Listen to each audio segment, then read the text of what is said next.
guys, it's your boy, Barca Boy 103. Today we're going to be doing the match analysis from the match yesterday between Borussia Dortmund and Barcelona in the Champions League, where Barcelona did pick up another 3 big points, basically securing their qualification to the round of 16. We're going to take a look at some of the key stats from this match, analyze some players' individual performances and the team performances, and also surrounding the first 5 key things we did learn from this game. Before we get into it, make sure you guys smash that like button down below. Let's try and get to 200 likes on this video. It would be very much appreciated. Also, if you are new, make sure you subscribe down below if you haven't already, and let's get into it.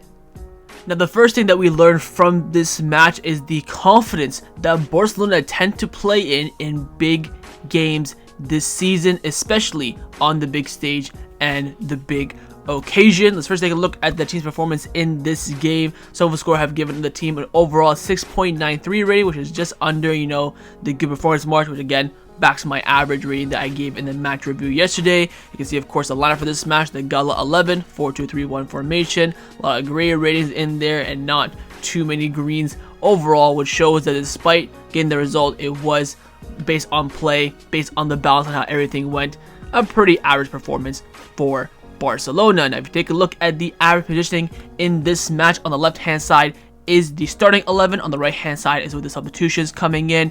First, on the left hand side, again, the shape pretty consistent, what we've seen a lot so far this season, but I do want to highlight as well that the formation in this game is very, very clear. Again, you have Olmo the 10, Pedri, Casado the pivot, Raphinha, of course, tucking inside as that left forward, Lamine Yamal being the one holding up the width. But again, you can see a bit of a shape. Usually, it's just everyone crowding around the middle of the park with Lamine Yamal on his own on the right-hand side, Lewandowski. It's like all congested, but now it's a bit more spread out. Again, that could be due to the confidence the team does play in this game. Right-hand side, substitutions coming in, again, basically all over the pitch. Pau Victor coming in, defending the game. Ferran Lopez, of course, playing off the left. Frankie de Jong looks like he's playing off the right per se, but he's definitely playing more in the 10 position for sure. Now, if you look at some of the stats from this match, firstly, Barcelona did have 55% of the possession, a 2.17 XG for Barca, 2.83 for Borussia Dortmund. So we were expected to score 2 goals. We scored 3.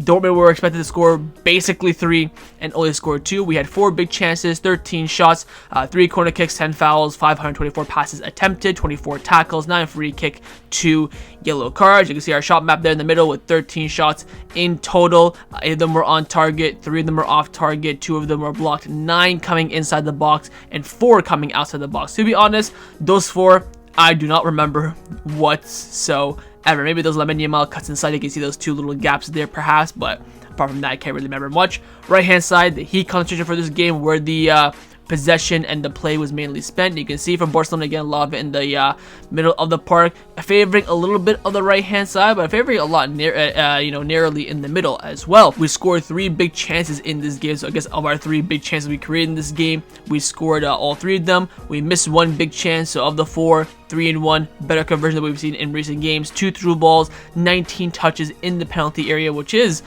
quite low, and 1 foul in the final third. We also had 6 offsides in this game, of course, for Dortmund, and we, of course, on our own, we did not concede an offside. Now, if you take a look of the heat map of this game, where the balls mostly spent, 44% in the middle of the park, 27% in the Barcelona final third, and 29% in the Dortmund final third, which again is a good conversion rate, but you want that percentage to be a bit higher for the Dortmund one and lower for ours. But at least this time it's favoring there. I think for the Betis game it was I think the same, or maybe separated by only 1%, and other than this case 2%. Of the 524 passes we did attempt this game, 450 of them were completed successfully. We had 11 throw-ins, 54 final third entries. We completed 76 of our final third phases, 40% of our long balls, 18% of our crosses. That's so shite, man.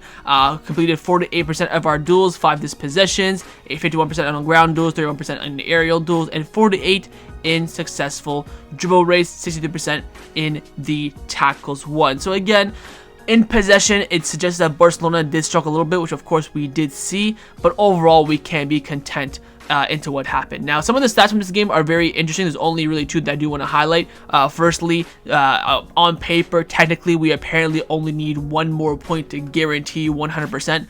round 16 qualification. But Flick already mentioned before the game, 3 points were pretty much good to go at this point. I think that would be 1 extra point will come in as a security blanket. Again, Benfica, Atlanta, I expect us to get at least 1 point from those 6 games. And of course, the higher you do finish, the easier your knockout round should be, according to if the draw is going to be taking, depends again, because Madrid, City, PSG, a lot of big teams are in that round 32 qualification area, so it's going to be quite difficult to probably avoid a difficult draw, but of course, it is what it is.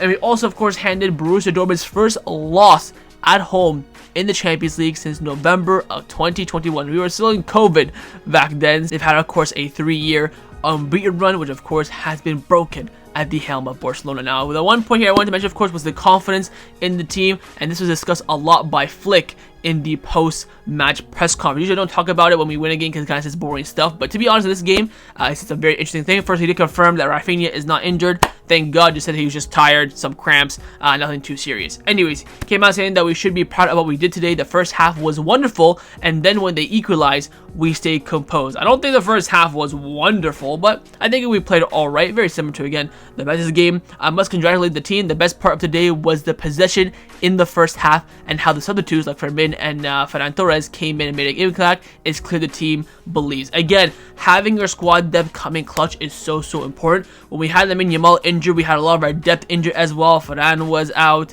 Araujo was out, and Christensen was out. We had Ansu Fati. We had no one really to rely upon, but now with these squad players coming back in, they of course can give us that different outlook.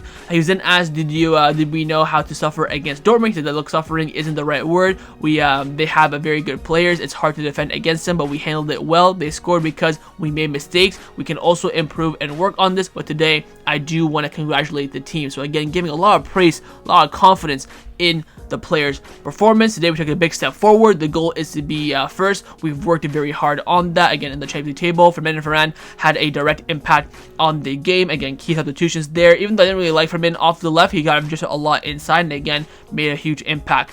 Playing here with the atmosphere makes the players enjoy it. I'm glad that the fans were here today and I'm very satisfied. The team is like a family. It's something that we highly value in the staff. Everyone takes care of each other. Today everyone is happy. We know today's result is important. Ferran Torres reacts very well to difficult situations. Today he scored 2 goals and integrates very well with Fermin. This victory should give us confidence. We have a very young squad, games every 3 or 4 days. The good thing is that we see how all players behave in training and in games. I hope to see it again on Sunday against Leganes. We are very happy that so many fans came here to support us. Our goal is to win the Champions League. This is the question that he was asked. And look, we're taking it game by game and we're doing well. We want to reach there, of course. And finally, he said that we have a very young team and we have ups and we have downs, but we're on the right path. The team believes in its own quality. And for me, that is a fantastic bombazo final quote there from Flick. That look, it's a young team. You're going to have your ups and your downs, but the most important thing is that they believe in their abilities and they believe in themselves, and we're seeing that in big games. Bayern, Clásico, this match, the first game I think I would say against Young Boys after the Monaco defeat, Espanyol, Villarreal, Girona. We see it a lot. It's in those little games where there's rotation maybe needed that he doesn't do, and the squad's kind of tired. Is where we've dropped off this season. Again, I think the main point that he mentions a lot in this post-match press conference is praising the team itself, coming off the back of 3 very, very difficult away games and coming in undefeated, 2 wins and 1 draw. If you offered me that beforehand, probably even Flick and maybe even the players, they probably would have taken it, and that has to come as massive praise. Now, the second thing that we learned from this match, and of course Flick alluded to it in his post-match press conference, the individual mistakes are absolutely killing. That's why I have there in all caps, killing the team. We are conceding goals like no tomorrow. I've been praising a lot of the defense this season. We've kept some clean sheets, but not too many. A lot of games we've already conceded 1 goal, so maybe let those kind of slide, but we are conceding a buck ton of goals, and the issues are individually. We, of course, in this match conceded 2 goals. First one came from Guirassy, push, double hand on Guirassy, clear penalty that was given, and of course we have to talk about the second goal as well. You can see here, of course, where the team did lose possession with Inigo Martinez with a displaced pass. Guirassy, Inigo, and also Kounde as well tried to step up to catch the player offside, but you can see the player running there in front of Guirassy wasn't caught in the end. And on top of that, you had Inaki Peña coming out of his goal way too early, and again committing but missing the tackle on, I believe that is Pascal Gross. Of course, the sweat to Guirassy was a clear tap in for him in the end. And again, if he takes him out, although it could have been a red card, but again, would you have risked it for the biscuit? Biscuit at this point, we were only 2-1 up, so again, you're trying to hold on for dear life and trying to get the result, but it's just not this game as well. We look at every single past game we've played, of course, the Betis one, penalty. Well, I have to mention this, by the way, we are conceding a shit ton of penalties as well. Bloody hell, it is so annoying, so many penalties we were conceding. You of course had the penalty, the header where of course they missed Marc. I fail to see this season where Barcelona got cut apart and conceded a goal. Maybe the Celta Vigo second goal, but again it could be the argument we're down to 10 men. I think that one they really worked it well. They scored the goal, but and then of course Frankie de Jong lost his marker, but that's not happened. That's for me like a clear cut. Yes, they worked it, they earned it, but we had 10 men. The Sociedad goal again, Guirassy misreads the bounce and then the player is in. Bayern Munich game, well, that was a fair goal. They were just absolutely cooking us. Espanyol again, simple counter attack that easily could have been defended. The high line was caught out. Like, it's just school. I'm just gonna open our recent games here just to get an idea of the goals conceded. It's just schoolboy. Mallorca again, line not being held well. Las Palmas, the first one, line not being held well. Second one, you could say it was just a fair counter attack that could have been defended better, but you know what, we could let those slide. I already talked about the two against Celta Vigo, the one against Real Sociedad, the two against Red Star. The first one was an offside trap. I think the second one was just a golazo, so we'll let that one slide. So again, it's just like 9 out of the 10 goals we concede is from our own doing. And what does that mean? The positive, we can stop it. I think the inclusion of Araujo is going to be huge, because Araujo is going to give that defense a reset. Either we do the exact same thing, we still have individual mistakes. Don't forget last season Araujo conceded alone about 10 goals from simple mistakes by himself. Will he rectify that? Will he wake up the team? Will the competition be enough to maybe nullify some of these mistakes? Because both these two players know that if Guirassy even kicks the ball in his own net twice, he's starting this weekend against Leganes. So we have absolutely no one else. Same goes for Balde with his stinker. He performs. He has no pressure to go out there and perform, and they have maybe no pressure to maybe minimize mistakes. Like, you know what, 3 points, we get the hell out of there. We take it. Of course, they don't want to concede, but they can survive with individual mistakes. Again, when it's mistakes on our part, they are preventable. They can be nullified, but there has to be work put into it. The offside line ones, we can let those ones slide because that comes down to Flick's tactics. You can maybe criticize Flick for that, but there's just too many mistakes in defense in the team, and we're getting punished every single time as well. This is a high risk scenario situation here that needs to be nullified, not only by Flick but also the players themselves as well. This is our own doing. We have the ability to control it and to minimize it, and of course keep more clean sheets than we do concede goals. Now, the third thing that we learned from this match is, of course, the resurgence of Jules Kounde and how much more comfortable and how good he looks when he has a natural winger in front of him, which, of course, we discussed a lot beforehand during his stinkers. So he got a 7.0 score rating. See from of course, playing as a right back. He played 90 minutes, had 1 clearance, 2 interceptions, 1 total tackle, was never drilled past in this game, absolutely pocketed Jamie Gittins, attempted 3 ground duels, won 2 of them. He had the 2 aerial duels, won 1 of them, lost it 15 times, did not commit a single foul, was fouled himself once, so no fouls committed for Jules Kounde, and never was dribbled past. 74 touches, 78% pass accuracy, 2 key passes. He had 2 crosses, completed 1 of them, 4 long balls, and completed 2 of them. Again, Kounde is a system player. He has to be coached into a position that he's not used to, and we saw with the injury of Lamine Yamal in that month, Kounde was shocking.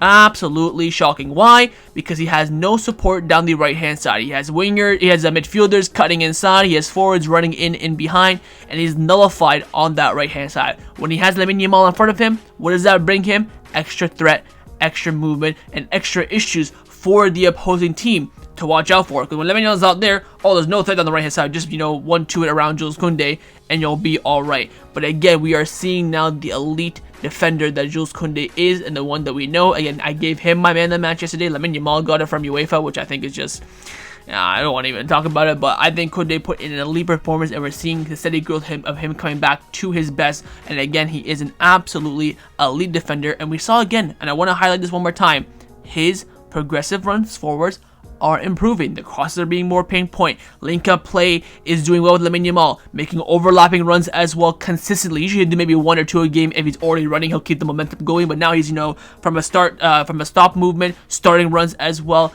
Again, he is growing a lot in this role, and once he gets more time and more minutes and more fluidity with Lamine Yamal, he will always grow from that point on.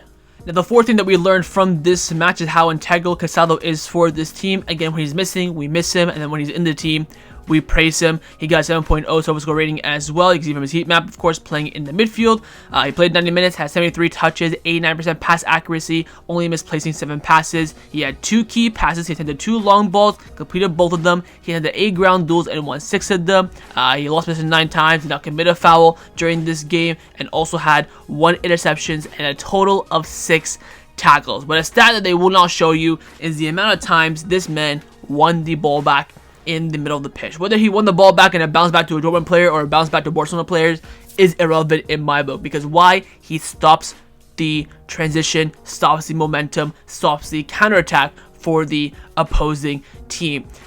He does not remind me of Busquets. He gets compared a lot to Busquets. He reminds me a lot more of a Mascherano, a destroyer, someone who's in the opponent's faces, getting like 3 or 4 tackles in one movement to really throw off the player. He is a very talented player. He talked after the game, saying that he really wants to thank Flick, because Flick had the balls to play someone who's playing in the 3rd division of Spain week in, week out as a starter in the 1st division for Barcelona in the Champions League, which again is a testament to Flick trusting him, but also to the testament of Casado's talent. I think again one of the worst things Xavi has done in his 2.5 years was not give Casado a run during the second half of last season. We were crying and desperate for a pivot. Xavi didn't think he was ready. Flick thinks he does. In the end, Flick was correct, and we can see how integral he is.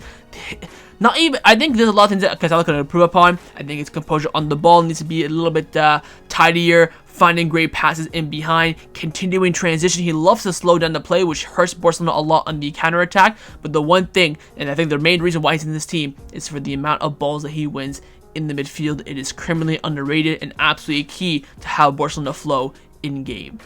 And the fifth and final thing that we learned from this game is the ability of Dani Olmo to, of course, surprise opponents and also impact games in very, very key areas. He got an 8.1 SofaScore rating. You see from his team, of course, but all over the pitch, mainly playing on the right attacking midfield area, but again, drifting absolutely everywhere in the final third of Dortmund. In the match, played 71 minutes, got 1 assist, of course, for the Raphinha goal, 46 touches, 83% pass accuracy, only misplacing 5 passes. He had 2 key passes, hit the 1 cross, didn't complete it, hit the 2 long balls, completed 1 of them, created 1 big chance, had 1 shot on target. He attempted 4 dribbles and completed all 4, to the 12 ground duels, won none of them, lost possession 7 times, committed 1 foul in this game, and was fouled himself 3 times, and the 1 foul he did do was to stop a counterattack. But the key to their stat for me is, of course, the dribbles. Not only now that we can rely on Lamine Yamal, we have another player that has that option in the 10, and his ability again to move into spaces, pick the pockets, and thread passes is very, very important. We saw in the game against Mallorca and Betis how he was very nullified in those effects, mainly because the players were really targeting him. They were double man passing him in the midfield, but when you're coming up against a team like Dortmund at home, Champions League, they're going to be a bit more open. They can't really play that kind of way because it just feeds into Barcelona more so. So when he has more space, Dani Olmo is more effective. Of course, Fermin Lopez is the one that really exploits space a lot, but Dani Olmo can also pick the pockets when the channels are closed, but also when they're open as well. And we see that when Dani Olmo is on form and playing well, he can definitely make huge hitbacks in this game. I think he's one of the best 10s in the world of football. A bit more consistency from him would be nice, especially in the past 3 games. He's coming off the back of a knock. We'll love to see him shoot a bit more from outside the box when he does have those moments. He does do it, but in this game he had a few when he didn't. But again, absolutely a talent of a player that will have a huge impact on Barcelona's season, and can also be a huge secret weapon for Barcelona that teams cannot really expect.